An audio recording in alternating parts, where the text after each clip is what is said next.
Hey yo, you guys, what is good? What is good? Davinci is in the room, you know what I'm saying? You know what I'm feeling? So, today, reacting to the top 10 worst attires in the WWE.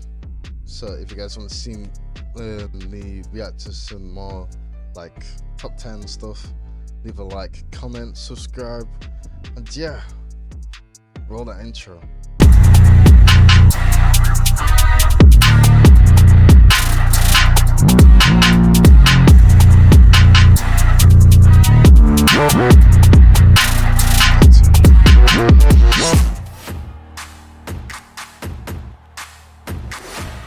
It may shock you to hear this, but professional wrestling, especially as it pertains to WWE, is a cosmetic business, and looks are important. That does not just mean pretty faces and tight bodies, but the overall physical presentation of a wrestler, including, importantly, their costume. A wrestler's ring attire can do wonders for a career and can quickly become part of the iconography of a character.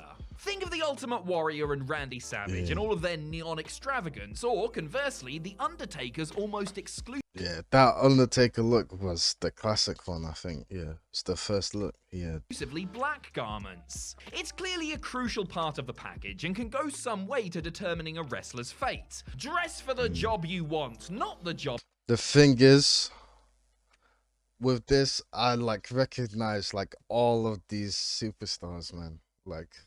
That's how much of a big fan I am.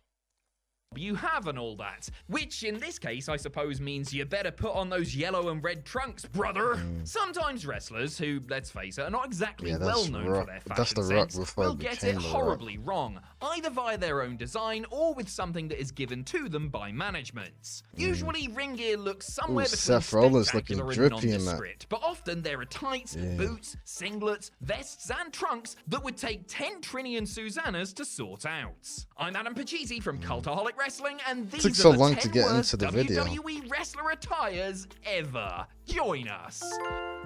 Number 10, ZACK RYDER. ZACK RYDER rightfully gets a lot of credit for the way in which he managed to get himself over via the internet and social media at a time when wrestlers simply weren't taking full advantage of things like YouTube and Twitter. Fans wondered why WWE... Yeah, because he does like toy reviews, like WWE toy reviews on YouTube. Oh yeah, that's don't remember the actor's real name, but it's the Wolverine actor. Wasn't utilizing Long Island Ice at the time, but I think I have a theory. I assume the powers that be purposely removed Ryder from television because they simply got sick of having to watch him wrestle in these. Yeah. Are you serious, bro? That's horrid. What the hell are they supposed to be anyway? They were half long tights, half trunks, and usually came in little used colors like sparkly purple, orange, and peach. I appreciate trying to stand... That's why he was on the mid-card for sure. Out and catch people's eyes, but what is the deal with there only being one leg to those things? Did the seamstress hand him a half-finished pair of long tights one day and young Zack thought, well, that looks pretty cool? Honestly, is his left thigh simply that much more I don't think he had creative control over that. Show it off? Did Candice Michelle leave her suitcase unattended one night and Ryder had first dibs? Seriously, the man was wearing these monstrosities while battling the likes of Christian over the ECW title. It was honestly so horrible. Number 9, Shawn Michaels. When your nicknames are the Heartbreak Kid and Sexy Boy, you're bound to wear some eye-grabbing garb, aren't you? Shawn Michaels was the premier showman between the ropes during his mid-90s pomp, but he knew that to be a big star, you needed more than just incredible work rate. You needed to look like a star, too. Exactly. And Shawn's shiny, heart-adorned tights and entrance gear, which included everything from leather chaps to vests emblazoned with mirrors and intricate beadwork, certainly made him stand out. But we're not here to talk about those, even though whether or not you like that look will definitely depend on your individual taste, because they absolutely fit the character. No, we are here to talk about whatever the hell HBK was wearing at the 2002 Survivor Series. In only his second match back after coming out of retirement, Michael showed up for his big World Heavyweight title win in Madison Square Garden in the first ever Elimination Chamber, wearing half-finished poop-colored pants and cowboy boots. According to the man himself, he had put in a request for some new gear, but did so too late, and this is what... I don't even remember this. I really don't. the WWE seamstress had time to do. Capping off this wonderful presentation was black knee pads worn outside of his tights and a little Dutch boy haircut. Oh, Number 8, no. Rey Mysterio. As well as being one of the most innovative and spectacular wrestlers ever, Ray also has a reputation for having some of the best ring gear in the biz. The Masked Man must have Ray's spent a cool, small bro. fortune over the decades compiling his Ray's various one of the outfits, best which come in every wrestlers in the shade and game, color you know what I'm imaginable. saying? Point is, Mysterio's gear in general has been top draw. However, there are, of course, some notable exceptions, like this. Seriously, Ray, why did you go for peachy flesh-colored spandex with That looks so hard, bro. What is... Bro. what looks like a black thong over the top? I get that you were mates with Rikishi back in the day, but this is a tribute too far. Rikishi. And what about this? Yeah. The Master of the 619 was trying to pay That was supposed to be in the Silver Surfer, though. But because it's body paint, like, obviously it won't stay on. tribute to the Silver Surfer here, but it looks like he lost a fight with a can of paint. But that's not his only superhero or film-inspired faux pas either. His WrestleMania 26 avatar getup was bungled, and his Survivor Series 2019 Joker guys had him looking like a teddy bear as he went into battle with Brock Lesnar. He has way more hits than misses, but when Ray gets it wrong, he really gets it wrong. Still, nothing in his WWE run has been quite... Yeah, that outfit is sick. That's from 2011 or 10. I don't know. I can't remember. as bad as when he went all horny in WCW's final days, the filthy little animal. Number 7, Jeff Jarrett. When WCW took his mask off, bro, that was like one of the worst things to happen. When Jeff Jarrett came to WWE in the mid-90s, he did so not as a straight-up wrestler, but as a cocky kayfabe country music star who wanted to use the WWE platform to further his singing career. In early vignettes, we were exposed to the Nashvillian in his own element, and his attire was as ostentatious as you would expect it to be. So it shouldn't have come as too much of a surprise when he showed up for matches wearing this attention-getting ensemble. The outerwear itself was something else, replete with light-up cowboy hats, but when he whipped them off, fans were confronted with gear that was hideous even for the standards of the time. I don't ever want to show this, bro. Brutus Beefcake. It was the 80s, is a fair enough excuse. I don't really care about Brutus Beefcake. His routine that she showing, 90.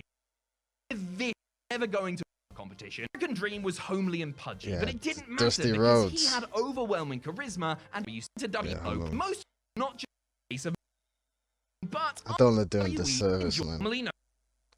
To his son, Dustin Goldust Runnels, as well. The gold-covered androgynous bizarre one was a risk in and of itself and would have likely failed in the hands of a lesser performer. But Dustin threw himself into the role and put on the makeup and spandex suit and even wore women's lingerie at WrestleMania 12. Such was his dedication to making the character work. One incarnation of the character Goldust is a cool character, though, was when he became the artist formerly known as Goldust. The artist formerly known as Goldust was an attempt to push the envelope during the height of the Attitude Era and is mostly remembered for producing some of the worst costumes ever seen on WWE TV. Honestly, take your pick with this one. What is that? Every single one was an abomination.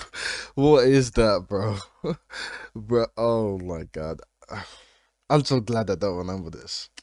An outrage against our beloved sports entertainment. Complemented by the equally weird Luna, Goldust in his outfits were usually a random hodgepodge of awful, but some weeks he went the impressionist route, which gave us his nightmare-inducing takes on Sable, Vader, and even his own father. It was different, it was over the top, and it's not something that you will hear Dustin Rhodes talking about with any great fondness. Number 3, Giant Gonzalez. Some wrestlers have a killer look, but there is Giant Gonzalez, a man who combined a chronic lack of ability with one of the worst costumes ever.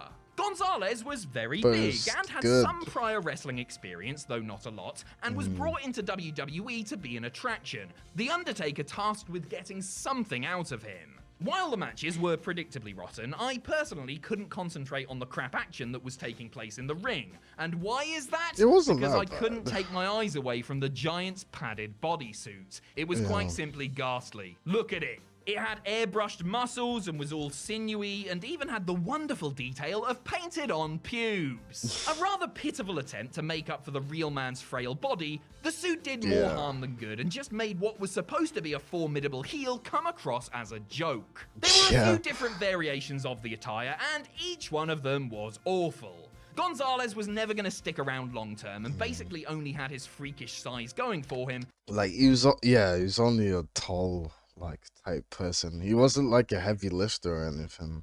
Yet WWE somehow managed to make a distraction from the fact he was almost 8 foot tall, which is almost commendable, in a way. Number 2, Mantar. A first ballot entry into the Bad Gimmick Hall of Fame, Mantar is a visual representation of WWE during its mid-90s nadir. The half-man, half-bull character was inspired by a creature from Greek mythology, but the actual reality was a generic-looking bloke in a costume that looked like someone's well-meaning but 100% blind nan had stitched together. The singlet, which morphed over time, was predominantly brown, which, as we saw with Shawn Michaels before, is probably the worst color that wrestling gear can be. It was also an unflattering shape and sometimes had a cartoon cow's face on it just in case you didn't get what he was supposed to be. The worst part of the, I don't know, production was the giant bull's head that he would wear to the ring. The bull's head that looks like it came from your local carnival spooky house. The bull's head that apparently cost Vince McMahon an arm and a leg, or should that be a horn and a hoof? Bro.